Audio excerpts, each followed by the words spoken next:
Welcome to Tinker Club. We are here again. It is Toronto Tech Week, and holy moly, it has been a busy one. So busy to the point where I had to tap out early. So, we're here to talk about all the things that we learned at Tech Week. So, Micah, welcome again. Hi. So, we'll start with you. Tell us about your Tech Week experience? Yeah, no, I had a very similar experience as you did. It was super busy, really exciting, a lot of great events to go to. And then about the end of Wednesday, beginning Thursday, I had a tap out. It was a bit difficult just to keep it up and go to everything. There were like 3 or 4 events per day. So it was super, super great. But I'm just going to go through what I went to and yeah, and then I'll pass it back to you, Leanne. All right. Yeah, Yeah. I'm not going to share my screen. I'm that's fine. just going to talk through it. The initial day, which was Monday, I did a hackathon. I actually did 2 other hackathons the previous week, and those were amazing experiences. I found some great developers, and we actually came in second place, and we were 2 points away from $10,000 for the first one, which was a project called Local Space. And then the second one, we were runners up, and that was super fun. It was for the city of Toronto, and That's fine. hopefully that will get published to the city of Toronto website. We're working on it. So, Nice. yeah, that would be really cool. Congratulations. And then the one on Monday was Tech TO Hackathon. It was an interesting experience. It was about agents and connections. Mm, And we didn't place in this one, but I did learn a lot and we did finish it, which is always like one of the objectives. So winning is good, but finishing it and getting takeaways is also important. So the takeaway for that one in particular was it's not always super simple to collaborate with super like people that you meet at the hackathon. It's exciting and there's a lot of like iteration, but there also could be some difficulties. That was a hackathon for Monday and it was from 9 to 9, which is crazy. So that's 12 hours. Then on Tuesday, there was the Salesforce event. I focused on the nonprofit, so Agent Force and the nonprofit. And I went initially in the morning to meet a lot of people for breakfast, and I was able to connect with the right people. And I had a great breakfast meeting, like connecting with everybody. And it was enjoyable. It was in, where is it? The area where that's located? It was Hotel X. yeah, nice. Yeah. Which, Great venue. yeah, it was a good venue. Pretty. And then after that, I actually had to go to a high tech event. So, like just jumping from place to place in Toronto. And the Asian Force is really far west. The high tech event is towards like the middle in downtown. So I went there and the CEO of Shopify spoke. Cool.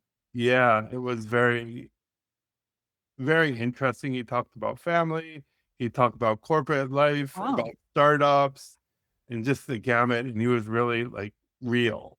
That's And awesome. it was super inspirational. And yeah, after that, I actually went to another technology and capacity building for nonprofits Mm, event where they talked about security and technology in nonprofits, mm. talked about systems, they talked about AI a little bit, and it was interesting. That was more like a neighborhood type of connection. It was good. And I gave them some feedback as well. In the future, I'm pretty sure that AI is going to be important.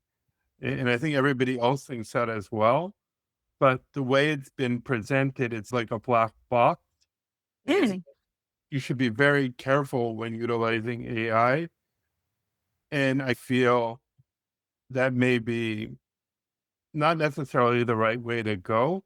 I Okay. feel that people are using it. So, like, for example, the employees of an organization likely just using it, even if it's not utilized in the organization. So, maybe better for the organization to solidify a plan sooner than later. And I had the then, same experience. Yep. Agree. yeah, and then roll it out intelligently. So you can do that pretty quickly, but have to start the process and not just wait. And the feeling that I got from the talk was, it's dangerous, be careful, watch out for Mhm. hacks. So anybody at the conference would be like, I'm not going to use that, which I don't know if it's the correct or the best takeaway. But otherwise, it was a super interesting event, and I appreciate that. And I connected with a bunch of people there as well. The Yep. next day, I went to it was called the Frontiers of AI, and what is it? The Nobel Laureate Jeffrey Oh, Hinton. wow. Cool. You know him, right? Yeah. So he spoke in person, which was really Oh, cool. And anybody who's listened to him, he yeah. basically founded generative AI. Yeah. He is the godfather of AI. That's awesome. And he said his basic premise is I'm sorry to humanity. Oh, So, yeah, a bit bleak. Yeah. it's a little bit bleak, but I get his perspective. His perspective is that we should see what's coming, that he's saying basically the neural network is now equal to or above the brain, Mhm. and it will get better. So it's going to Mm. get more Uh-oh. intelligent and more intelligent. Yep. And we actually, like within the framework or within the machinery that we have, it's getting better and better. That's his thought process. And that we're going to have to prepare as a society to make sure that people are ready, because it's going to be a change in the way people work, and it's going to be a change in the way government works and supports us. So there should be changes that are preparing for this. On Yeah. the And other the school side, level too. Think about our kids, yeah, and our our kids, grandkids. yeah. So, like the Industrial Revolution, there will probably be more work, but different, and there will be Mhm. displaced people. So then we would have to figure that out, to figure out what that new work is. And then on the other side, one of his students created an organization or a business called Cohere, Oh, which yeah. Cool. which which is like business oriented AI. He had the complete opposite idea, and Oh, they had a debate, which was really cool. cool. Yeah. What a great pairing. Oh, I wish I knew about that event. Oh, yeah. It was really excited. So the Cohere guy is basically saying it's going to be great. We're going to have less email to send. It's going to do our SOPs and documents, and I'm just going to be able Yeah. to play music and create stuff, and it's going to help life. It's going to make everybody happy. That's his as a new billionaire, Mhm. his view, and that seems to be the view of other individuals who are owning very big companies like OpenAI and Yeah. XAI. So it, it's going to become great. Life is, and theoretically, it could, because we could, like, medicine could get better, all these things could get Yeah. better. But on the other side, Jeffrey Hinton is saying, you better prepare for this, because there's going to be stuff that we're going to have to deal with. So it was really interesting to hear. Yes. Yeah, it was a super good discussion. It was about an hour and a half. And then from there, I went to some party with, No, fun. yeah, with AI interested people. And I met some really cool people, and people who I usually wouldn't be able to meet otherwise. And we connected. And yeah, that was basically what I did. for those 3 days, and it was overwhelming, but really great. It was, That's phenomenal. yeah, it was a super great experience. Great. So yeah,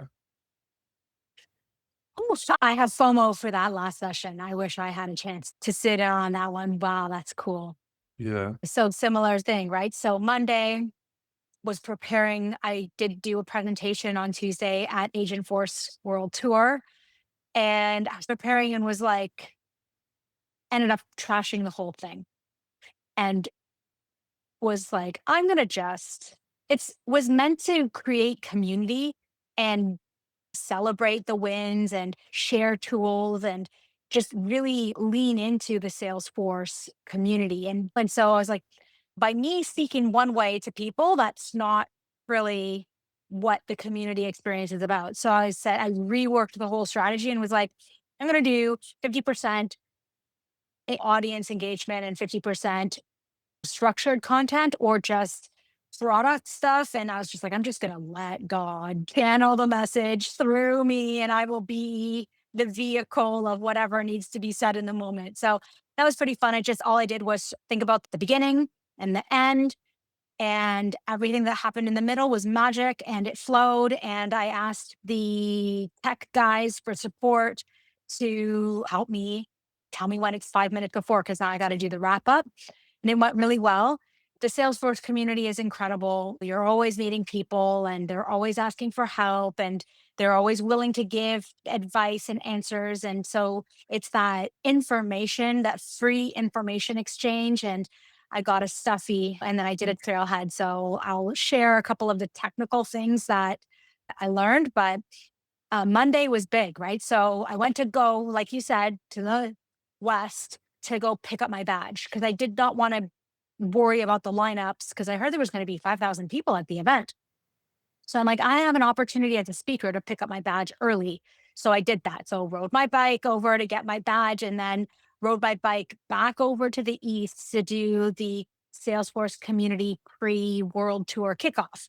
So there's a fun little party where all the community groups came together at the Salesforce office and we had some food and some raffle and some more like networking. And so it was really fun to meet a few people and to connect with people in the community. And then once that was done, I rode my bike up to U of T to sit in on a Women in AI event hosted by the AI Collective. And I fortunately signed up for the right city this time. Last time I signed up for the Austin one, I guess psychologically because my son is in Austin right now. So Austin was top of mind already. I don't know. Shout out Austin. Take good care of my son.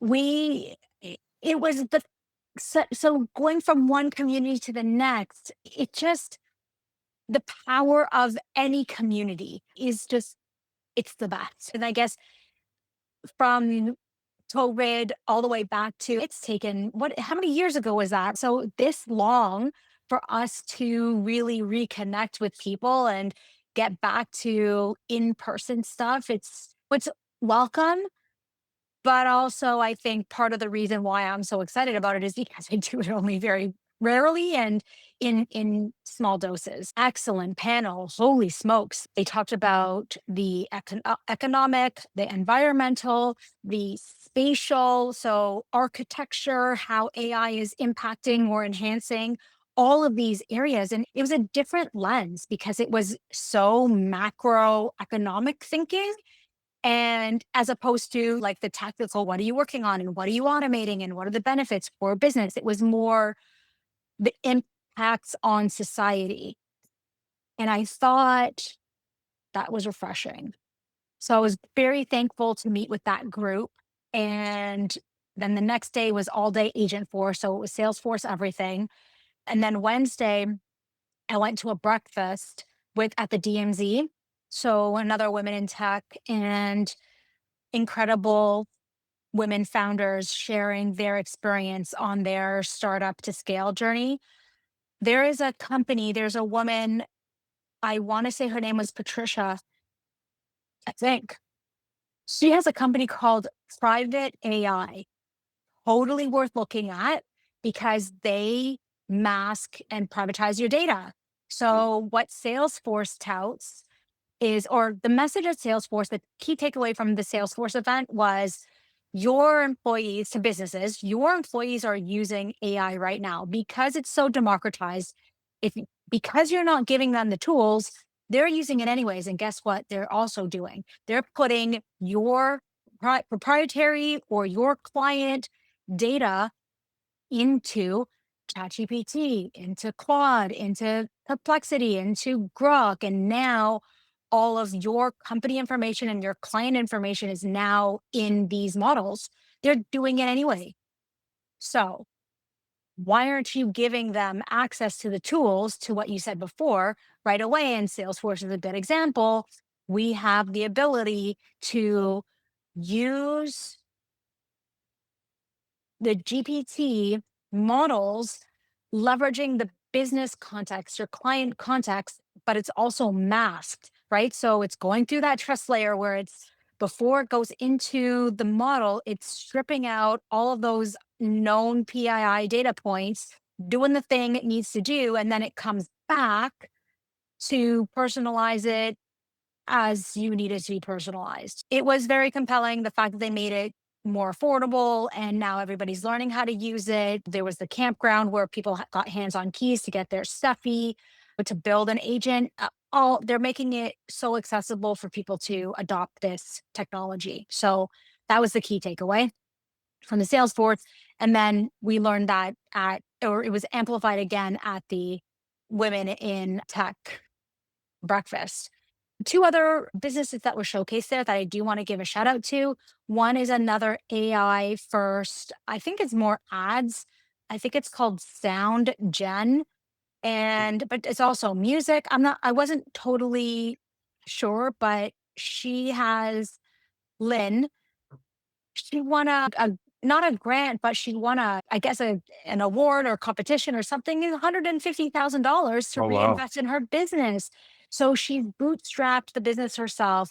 9 months, they're doing incredibly well, growing really fast. Really happy for her. I love the strategy that she takes. She's just get your clients and yeah, do it yourself. Don't waste your time with the VC presentations. You could spend weeks or months preparing for those presentations. Just get to work and serve your clients. That's what you want to do anyway. So loved that. And then the last one was Monarch, Monark, an AI based leadership development product, which I'm like, oh my gosh, they've been around for 5 years. They went from a services based business and grew into a product based business. So I was all over this organization, the Mm. entrepreneur, her name, oh my gosh, Kelsey, fantastic founder. Lots of great insights, a lot of lessons learned, shared the developer story and how they grew and how they're using their services as their product roadmap. So if her clients are asking for a particular service that they're delivering on a repeated basis, maybe this is something we should productize. I love that approach. And she kept saying too, like, it's just, they were all reiterating, focus on your sales and focus on your founder led sales. Sales is not something that you can outsource in the early days. Let's just own it. We have to own it as founders. And that was just like a barf moment because I'd rather be building something. I appreciated that validation. Yeah, go ahead. Was it Monarch AI digital safety tool? No, Oh, I think it's Learn with Monarch or something. It's a leadership development training. oh, okay. It could be Learn with Monarch or Grow with Monarch or something like that. Well, interesting. Monarch Learning Portal, maybe? Hold on, bear with me. There's a course catalog. Interesting. It is called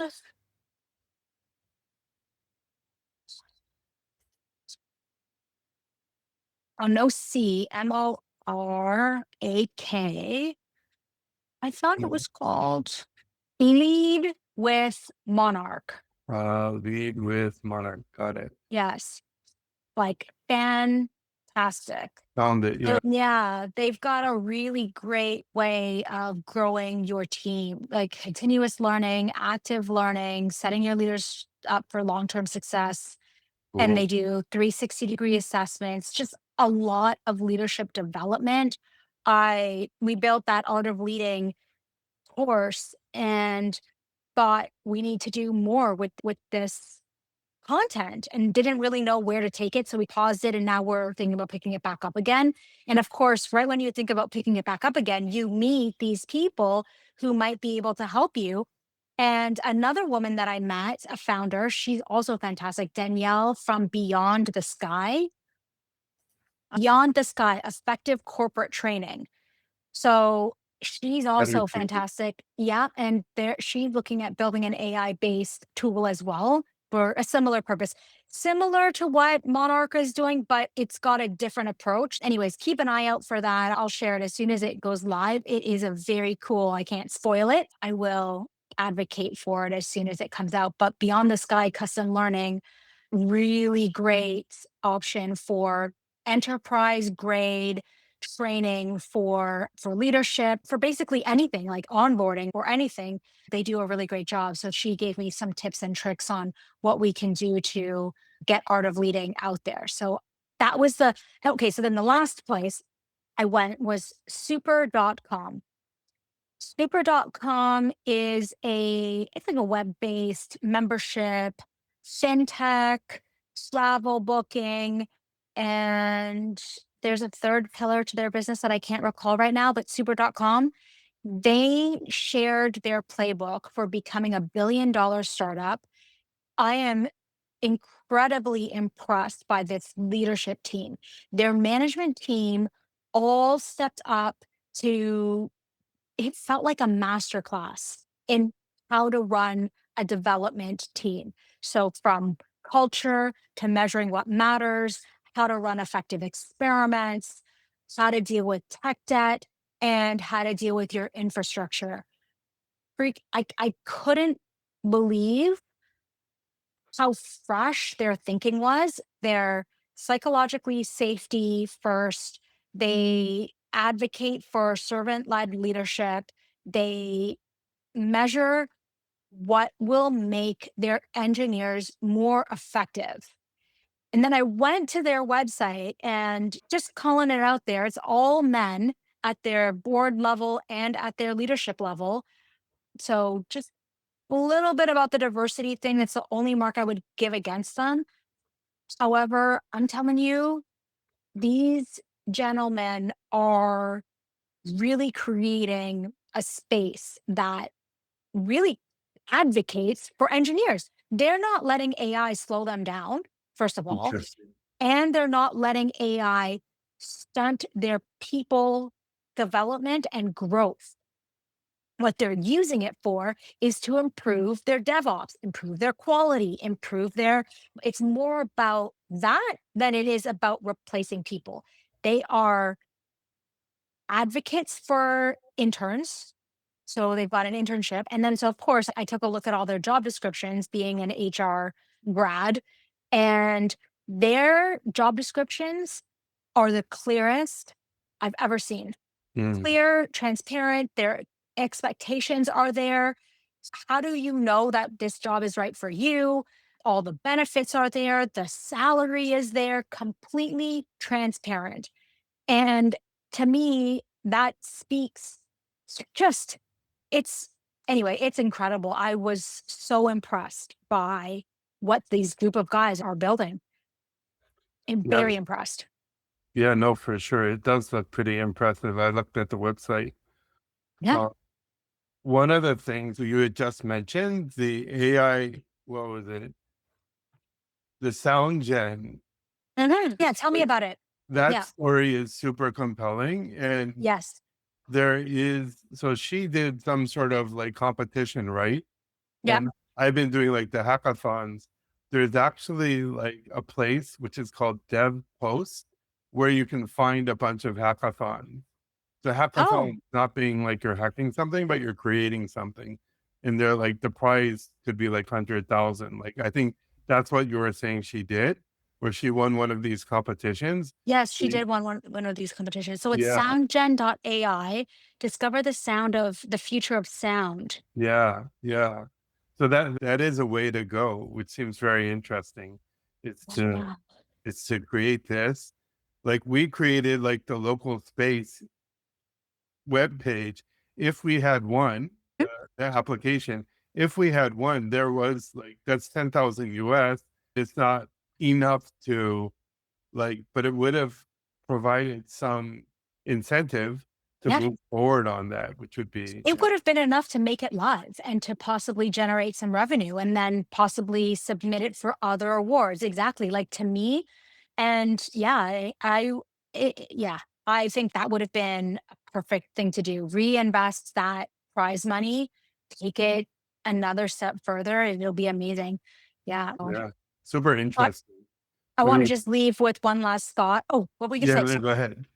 Okay, I'm going to share my screen because I wanted to share one last thought because while we were out there, I was invited to do another talk with women in manufacturing, automotive, and energy. And I was using Manus to help me formulate what digital transformation looks like in the automotive space. I've only researched what it would look like. I've never worked at an automotive industry. I just want to deeply understand what the industry is. And then I now have an opportunity to meet with the leaders in the automotive space to say, here's my thesis or how I would approach it. How would this actually work in your organizations? And then ultimately tear it apart, right? I have a thesis. I want to know how this would work in the real world. And what I love about Manus is that it creates these artifacts for you. So I created a 50, or I created with it a 50-page, well, now it's 53 pages because I added an executive summary PDF. And it also created, okay, come on, links. Look what it created for me. It created a website, an interactive website of the content. And so when you click down, it just takes you to a different page. And through all of the content that I have, like this is it, just in a more snippet, digestible manner. And if you really are serious to read the whole document, then I can give you the whole document if you'd like. Isn't that cool? It's amazing. Yeah, no, Look at even the team structure is here it's crazy. because I was all about the workbooks, right? I use Flip HTML5 and I uploaded this workbook. What do I see? There's a new option where you can create your workbook and embed a GPT to discuss said book. So this is the book description. What are the key takeaways? And now here are the key takeaways. If this is 53 pages, it's saying 27. I don't know why it's 27. Oh, because that's the date. It's 52. 627 is the Uh, today's date. But that's pretty cool. it's super cool.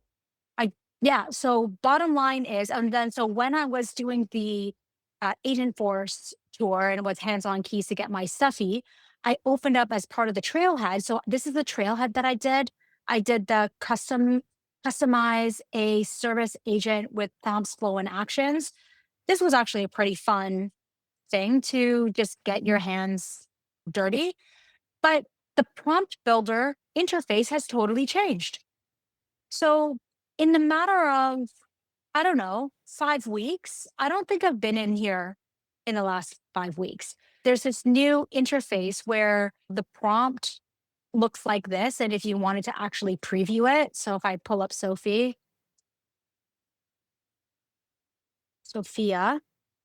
and then run the preview, you can see the prompt that I created. It's got this apex and the record snapshot and all of this stuff. Here's the resolved prompt. And then here's the output. So I actually love this improvement. And, but yeah, before it was over here with the preview settings. So over here was all of this stuff used to be on the right hand side. Mm. So the point is, with all of the tools that are getting created and released every single day, there's so many new tools. Don't forget to check in and review the tools that you have to see what's new, right? So, Micah, remember you taught me that there's Google Vids. So I could have leveraged Google Vids as part of my tech stack already with Google Workspace. And I have Notebook LM as part of my tech space. You never know what is new, and you got to get into your tool pretty much every single day to see what's new. I had no idea this was an option. This was probably 3 weeks ago that I was in this tool. So things are happening so fast. Don't forget to check on your existing tools to see if maybe something's new. What you think you know is not true anymore. Yeah, no, 100%. Microsoft, Google, Salesforce, and OpenAI, everybody's moving at breakneck pace and they're competing with each other. So they have to move even quicker. So if you're like already in the ecosystem, if you don't do your due diligence, like with what you already have and you buy something new, that wouldn't be ideal. It wouldn't be ideal. And it would be a disservice to you and your company, right? Because you think that the only way you can do it is by buying this other tool. When we first started, we had a hypothesis too that the future is going to be with all these point solutions. That still may be true. However, because these big boxes are starting to realize how many point solutions there are, they're starting to build their own. So it'll be interesting to see these point solutions map up against these, because Yeah. some people who have, maybe I don't need to buy something new if I've got it already baked into Google or Copilot or whatever it is. The one thing I just realized as you were speaking, so I had showed you Gamma a while back, which basically creates PowerPoints and does Yeah. that. But you just showed me Manus, which was about the same price, and it's doing a lot more than the Gamma app. And it can also create PowerPoints. And I'm just like, oh, okay. So like whenever I decide to like actually pay for a tool, you said, Leanne, add some tokens into get the credits. I do month by month because the actual technology is changing so quickly. So I did a monthly for Gamma app and I'm like, oops, that was $10. Okay, I can take that. But actually, I would rather use Manus because what you just showed me. It's got far more things. And then I was able to publish the URL, not to remember where it is. And I think there is a way where I can white label, like just do a CNAME and then put it on my domain. There just definitely a lot. Crazy. Yeah. Thank you very much. I think let's wrap it up. And thanks, this special edition of Tech Week in Toronto. Thank you.